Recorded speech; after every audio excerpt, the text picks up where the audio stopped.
بسم اللہ الرحمن الرحیم۔ آج ہے 15واں دن۔ اللہ کا 15واں نام ہے القہار، یعنی سب کو مغلوب کرنے والا، زبردست غلبہ رکھنے والا۔ القہار کا مطلب ہے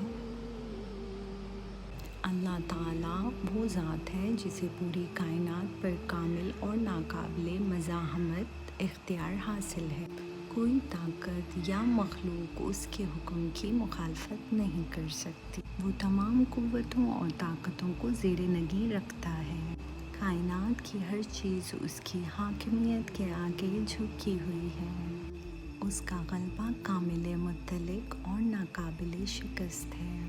اس میں قہار پر غور ہمیں عاجزی اور صبر سکھاتا ہے اور یہ یاد دلاتا ہے کہ اصل طاقت صرف اللہ کے پاس ہے اور کوئی مشکل یا ناانصافی اس کے اختیار سے باہر نہیں ہے۔ اے قہار، ہمارے لیے ہر شر کو مغلوب فرما دے اور ہمیں امن و سکون عطا کر۔ اللہ کے 99 نام اور 99 دن کی سیریز دیکھنے کے لیے جزاک اللہ۔